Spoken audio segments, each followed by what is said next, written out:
ನೋಡಿ ಆಚೆ ಎಲ್ಲ ಫುಲ್ಲು ಬಟ್ಟೆ ಇದೆ ಆಯ್ತು. ಇದು ನಮ್ಮ ರೂಮ್ ಅಲ್ವಾ, ಹಾಗೆ ಫುಲ್ಲು ಬಟ್ಟೆಗಳಿದೆ, ರಾಶಿ ರಾಶಿ ಆಗಿದೆ.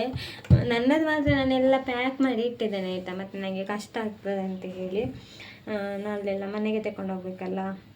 ನಾನು ಅಂದ್ಕೊಂಡಿದ್ದೆ ಡೈರೆಕ್ಟ್ ಇಲ್ಲಿಂದ ಅಂದರೆ ಮನೆಗೆ ತಗೊಂಡೋದ್ರೆ ಎಲ್ಲ ಮನೆಗೆ ತಗೊಂಡೋದ್ರೆ ಈಗ ನಾಡ್ದು ಮದುವೆ ಟೈಮಲ್ಲಿ ಎಲ್ಲ ಆಚೆ ಅಂತ ಹೇಳಿ ಮತ್ತು ಇಲ್ಲಿ ಅಟ್ಟದಲ್ಲೆಲ್ಲ ಹಾಕಿ ಬಿಡ್ತಾರಲ್ಲ, ಹಾಗೆ ಭಯ ಆಗ್ತದೆ ಮಾರೆ. ಒಳ್ಳೊಳ್ಳೆ ಡ್ರೆಸ್ ಇದೆ, ಪ್ರೋಗ್ರಾಮ್ಸ್ ಇದು ಅದು ಇದು ಅಂತೇಳಿ, ಹಾಗೆ ಸ್ವಲ್ಪ ಭಯ ಆಗ್ತಾ ಉಂಟು ಎಂತ ಮಾಡೋದು ಅಂತ. ಅಂದರೆ ನಮ್ಮದು ಮನೆ ಎಲ್ಲ ಚಿಕ್ಕದು ಮನೆ ಅಲ್ಲ, ತುಂಬ ಅಂದರೆ ಮ್ಯಾರೇಜ್ ಫಂಕ್ಷನ್ ಅದು ಇದು ಅಂತೇಳಿ ಬಂದರೆ ಇದು ಫುಲ್ಲು ಎಂತ ಇದಾಗ್ತದೆ, ಎಂತ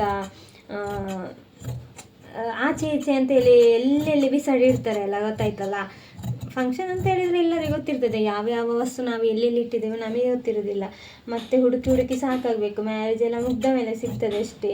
ಹಾಗೆ ನಾನು ಏನೋ ಪ್ಲ್ಯಾನ್ ಮಾಡಿದ್ದೇನೆ ಅಂತ ಹೇಳಿದರೆ ಮದುವೆ ಆದಮೇಲೆ ಇಲ್ಲಿಂದಲೇ ಡೈರೆಕ್ಟ್ ತಗೊಂಡು ಹೋಗುವ ಅಂತ ಅಂದ್ಕೊಂಡಿದ್ದೆ. ಸೊ ಇವಾಗ ಎಂತ ಮಾಡಬೇಕಂತ ಗೊತ್ತಾಗ್ತಿಲ್ಲ, ನೋಡಬೇಕು ಏನಂತ.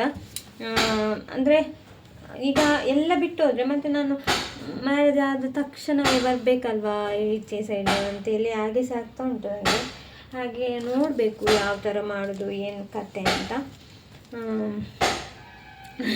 ನನ್ನದು ಅರವಿಂದ್ ಅನ್ನಲ್ಲೇ ಹೇಳ್ತಾಯಿದ್ರು, ನಿನ್ನ ಡ್ರೆಸ್ ತಗೊಂಡೋಗ್ಲಿ ಒಂದು ಪಿಕಾಪಿ ತರಬೇಕಷ್ಟೇನಾ ಅಂತ, ಅಷ್ಟುಂಟು ಮಾರಾಯ್ತಿ ನಿನ್ನ ಡ್ರೆಸ್ ಅಂತೆಲ್ಲ ಹೇಳ್ತಿದ್ರು ಆಯಿತಾ. ಹಾಗೆ ಮತ್ತು ಪ್ರೋಗ್ರಾಮ್ಸಿಗೆಲ್ಲ ನಾವು ಹಾಕಿದ ಡ್ರೆಸ್ಸೇ ಹಾಕ್ಲಿಕ್ಕೂ ಆಗೋದಿಲ್ಲ ಅಲ್ಲ, ಸ್ಟೇಜ್ ಪ್ರೋಗ್ರಾಮಿಗೆಲ್ಲ. ಸ್ಟೇಜ್ ಪ್ರೋಗ್ರಾಮ್ ಅಂತ ಹೇಳುವಾಗ ಚಂದ ಚಂದದು ಅಂದರೆ ಸ್ಟೇಜ್ ಲುಕ್ ಇರಬೇಕಲ್ವಾ, ಅಂದರೆ ಜನರಿಗೂ ನಮ್ಮನ್ನು ನೋಡುವ ಖುಷಿ ಆಗಬೇಕು, ನಾವು ಸಹ ಚಂದ ಕ್ಯೂಟಾಗಿ ಕಂಡ್ರೆ ಅವರಿಗೆ ಸಹ ಖುಷಿ ಆಗ್ತದಲ್ಲ, ಸ್ವಲ್ಪ ಹೊತ್ತು ಪ್ರೋಗ್ರಾಮ್ ಆದರೂ ನಿಂತ್ಕೊಂಡು ನೋಡ್ತಾರೆ. ಹಾಗೆ ಇದು ಕಾಮಿಡಿಗೆ. ಹಾಗೆ ಮತ್ತು ಅಂದ ಚಂದ ಎಲ್ಲ ಬೇಕಲ್ವ ಹೇಳಿದ್ರು. ಹಾಗೆ ಹೇಳ್ತಾರೆ ಒಬ್ಬೊಬ್ಬರು ಟೈಮ್ ಪಾಸ್ ಇದು ಬಾಯಿ ಮಾತಿಗೆ ಹೇಳ್ತಾರೆ, ಅಂದ ಚಂದ ಎಲ್ಲ ಮನಸ್ಸು ಒಳ್ಳೇದಿದ್ರೆ ಸಾಕು ಹಾಗೆ ಹೀಗೆ ಅಂತ ಹೇಳ್ತಾರೆ. ಆದರೆ ಸಹ ಒಂದು ಕ್ವಶನ್ ಬರ್ತದೆ, ಯಾವ ಥರ ಒಂದು ಏನು ಸ್ವಲ್ಪ ಚಂದ ಇರಬೇಕಿತ್ತು, ಒಳ ಮನಸ್ಸಿಗೆ ಅದು ಬರ್ತದಲ್ಲ. ಹಾಗೆ ನೋಡಬೇಕು ಏನು ಮಾಡೋದು ಏನು ಕತೆ ಅಂತ. ಮಾತ್ರ ಎಲ್ಲ ನಾನು ಪ್ಯಾಕ್ ಮಾಡಿಟ್ಟಿದ್ದೇನೆ ಆಯಿತಾ. ಒಂದು ಪ್ರೋಗ್ರಾಮಿಗೆ ಮಾತ್ರ ಒಂದು ಬುಕ್ ಆಗಿದೆ ಅಲ್ಲ ಅಂತ ಪ್ರೋಗ್ರಾಮಿಗೆ ಸ್ವಲ್ಪ ಇದ್ದ ಡ್ರೆಸ್ಸನ್ನು ತೆಗೆದಿಟ್ಟಿದ್ದೇನೆ, ಒಂದು 4-5 ಜೊತೆ ಡ್ರೆಸ್. ಯಾಕಂದರೆ ಯಾವುದು ಹಾಕೋದು ಫೈನಲಿ ಯಾವುದು ಮಾಡ್ತೇನೆ ಅಂತ ನನಗೆ ಗೊತ್ತಿಲ್ಲ, ಹಾಗೆ ಅದನ್ನೊಂದು ತೆಗೆದಿಟ್ಟಿದ್ದೇನೆ. ಹಾಗೆ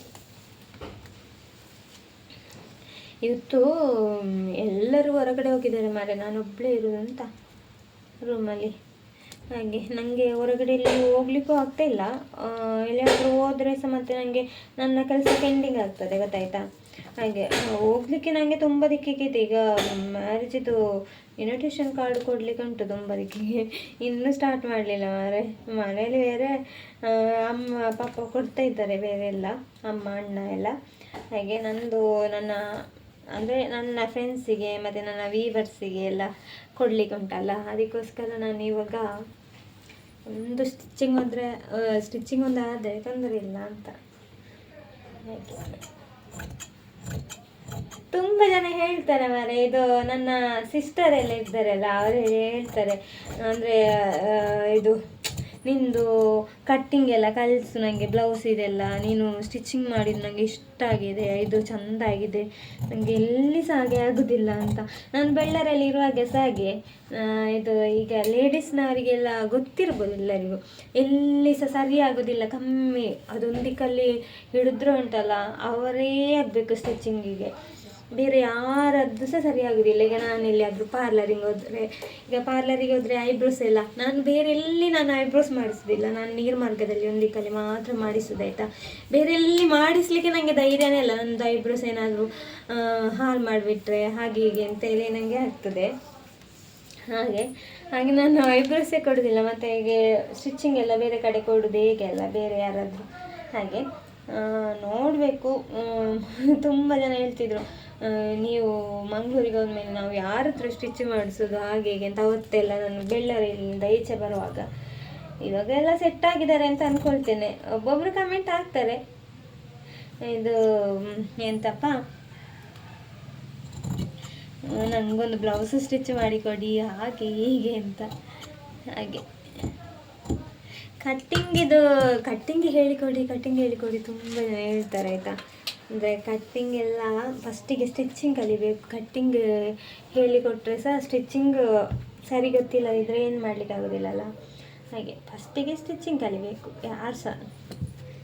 ಹಾಗೆ ಮತ್ತು ನಾನು ಟೈಲರಿಂಗ್ ವಿಷಯದಲ್ಲಿ ಯಾವ ಡಿಸೈನ್ ಮಾಡಿದ್ರೆ ಅಂತ ನನಗೆ ನನ್ನ ಮೇಲೇ ನನಗೆ ಶಾಕ್ ಆಗಿದೆ ಆಯಿತಾ. ನನ್ನನ್ನು ಹೊಗಳುವುದು ಅಂತಲ್ಲ, ನಾನು ಫ್ಯಾಷನ್ ಡಿಸೈನರ್ ಅದೇನು ನಾನು ಕಲ್ತಿಲ್ಲ.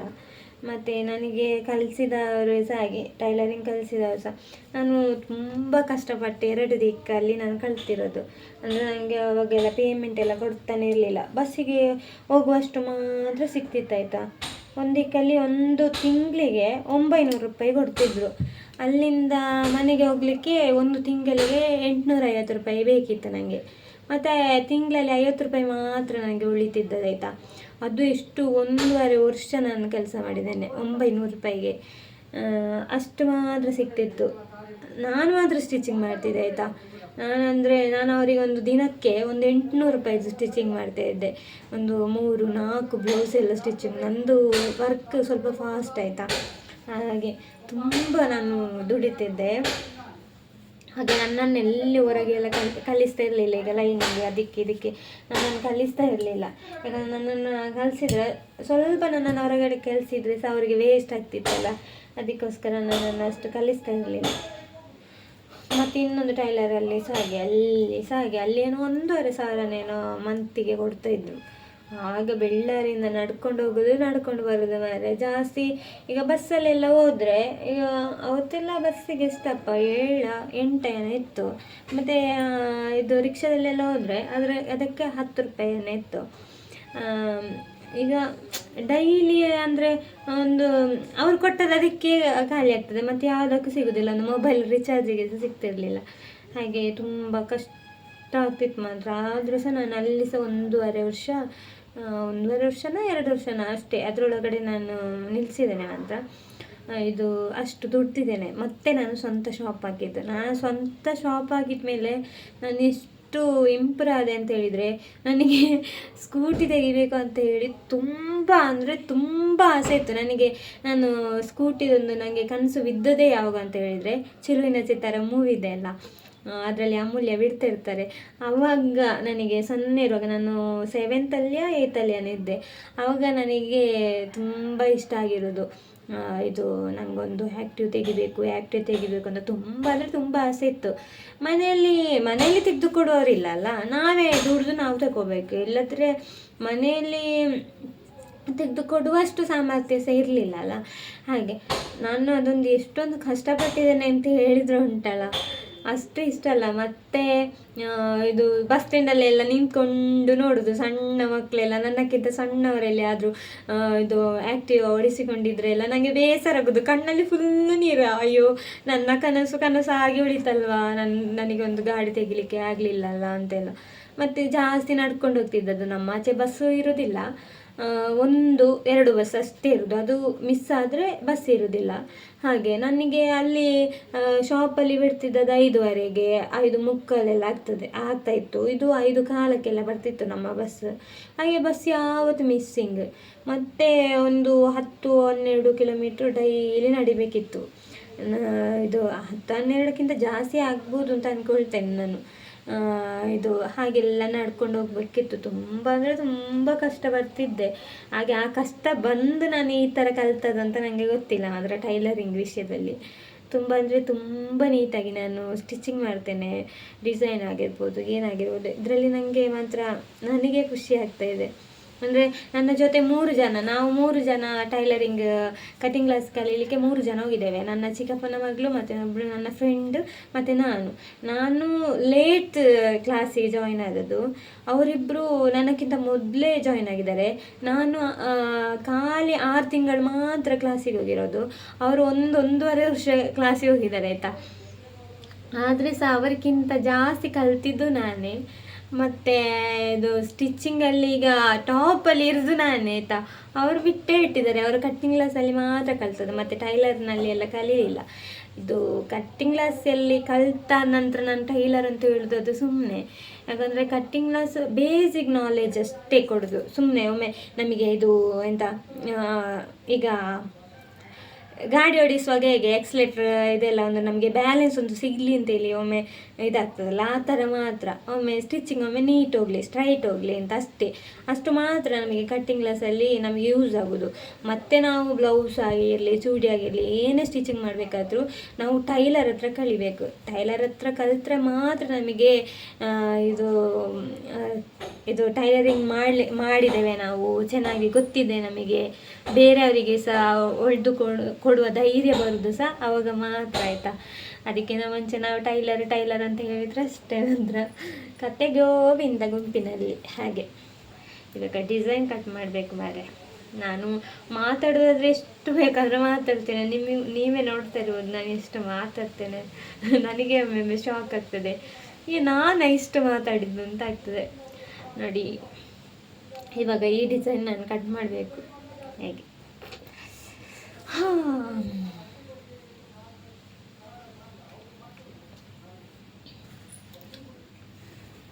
ಹಾಗೆ ನಂದು ಎಷ್ಟೆಲ್ಲ ಕನಸಿದೆ ಗೊತ್ತಾ. ಸಣ್ಣ ಇರುವಾಗೆಲ್ಲ ನಾನು ಅಂದರೆ ನಾವು ಸಣ್ಣದಿಂದಲೇ ಬೆಳೆದು ಬಂದದ್ದು ಕಷ್ಟದಿಂದಲ್ಲ, ಹಾಗೆ ಸ್ವಲ್ಪ ಇದು ಮಾನವೀಯತೆ ಆಗಿರಲಿ, ಒಂದು ಇದು ಜಾಸ್ತಿ ಅನುಕಂಪ, ಯಾರಾದರೂ ಕಷ್ಟದಲ್ಲಿದ್ದರೆ ಕಣ್ಣಲ್ಲಿ ಫುಲ್ಲು ನೀರು ಬರ್ತದೆ, ಆ ಥರ ಎಲ್ಲ ಒಂದು ಇರೋದು ಜಾಸ್ತಿ ನನಗೆ. ನಾನು ಸ್ವಲ್ಪ ಎಮೋಷ್ನಲ್ ಆಯಿತಾ, ಸ್ವಲ್ಪ ಬೇಜಾರಾಗೋದಿಲ್ಲ ಬೇಗ, ಹಾಗೆ.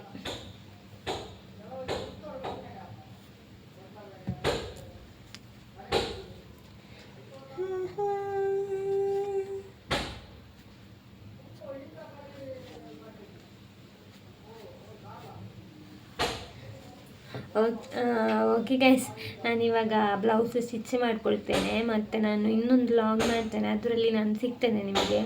ಅದರಲ್ಲಿ ನಾನು ಈ ಬ್ಲೌಸ್ ಸ್ಟಿಚಿಂಗ್ ಮಾಡಿದ್ದು ಮತ್ತು ಇದಕ್ಕಿಂತ ಮೊದಲು ಸ್ಟಿಚಿಂಗ್ ಮಾಡಿದ್ದು ಎಲ್ಲ ಬ್ಲೌಸನ್ನು ನಾನು ನಿಮಗೆ ತೋರಿಸ್ತೀನಿ. ನೀವು ನನ್ನ ಕೆಲಸ ನೋಡಿ ನನಗೆ ಕಮೆಂಟ್ ಮಾಡಿ ಹೇಗಿದೆ, ಹೇಗೆ ನಾನು ವರ್ಕ್ ಮಾಡಿದ್ದೇನೆ ಅಂತ. ನನ್ನ ಮಾತಿಗೂ ನನ್ನ ಕೆಲಸಕ್ಕೂ ಏನು ಅಂದರೆ ಲಿಂಕ್ ಇದೆಯಾ ಅಂತೇಳಿ ನೀವೇ ನೋಡಿ ನನಗೆ ಅಪ್ರಿಷಿಯೇಟ್ ಮಾಡಿ ಆಯಿತಾ. ಹಾಗೆ ಎಲ್ಲರಿಗೂ ಥ್ಯಾಂಕ್ ಯು ಸೋ ಮಚ್. ನಾನು ಬೇಗ ವರ್ಕ್ ಮಾಡ್ತೀನಿ, ಸಾರಿ. ಇನ್ನೊಂದು ಸರಿ ನಾನು ಲಾಗಿಗೆ ಸಿಗ್ತೇನೆ, ಆಗ ತುಂಬ ನಾನು ಮಾತಾಡಿದೆ. ಹಾಗೆ ತುಂಬ ಜನ ಹೇಳ್ತಾರೆ ನನಗೆ ಸೌಜು ಮಾತಾಡೋದು ತುಂಬ ಇಷ್ಟ, ನೀವು ಎಷ್ಟು ಚಂದ ಮಾತಾಡ್ತೀರಿ ಹಾಗೆ ಹೀಗೆ ಅಂತ. ಮತ್ತು ನಂದು ಭಾಷೆ ಸ್ವಲ್ಪ ಚೇಂಜ್ ಆಯಿತಾ, ಈಗ ಹಳ್ಳಿ ಸೈಡಲ್ಲೆಲ್ಲ ಸ್ವಲ್ಪ ಚೇಂಜ್ ಕನ್ನಡ ಮಾರೆ, ಹಾಗೆ ಸ್ವಲ್ಪ ಅದನ್ನು ಸ್ವಲ್ಪ ಸರಿ ಮಾಡ್ಕೊಳ್ಬೇಕು.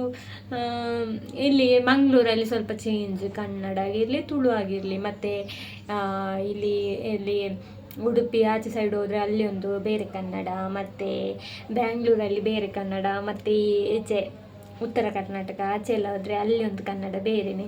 ಹಾಗೆ ಒಂದೊಂದು ಇದಕ್ಕೆ ಒಂದೊಂದು ಜಿಲ್ಲೆಗೆ ಒಂದೊಂದು ಭಾಷೆ ಇರ್ತದಲ್ಲ ಕನ್ನಡ, ಅದರಲ್ಲಿ ಆಗಿದೆ.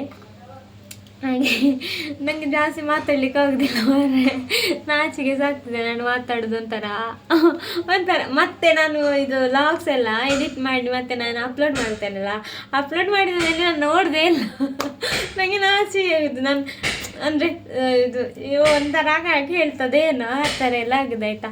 ಹಾಗೆ ಓಕೆ, ಎಲ್ಲರಿಗೂ ಥ್ಯಾಂಕ್ ಯು ಸೊ ಮಚ್. ಇದನ್ನು ಎಡಿಟ್ ಮಾಡಿ ನಾಳೆ ಎಲ್ಲಾದರೂ ಹಾಕ್ತೀನಿ. ಇವತ್ತೊಂದು ಲಾಗ್ಸ್ ಹಾಕಿದ್ದೇನೆ ನಾನು, ಹಾಗೆ ನಾಳೆ ಎಲ್ಲಾದರೂ ಹಾಕ್ತೀನಿ. ಎಲ್ಲರಿಗೂ thank you so much, bye bye.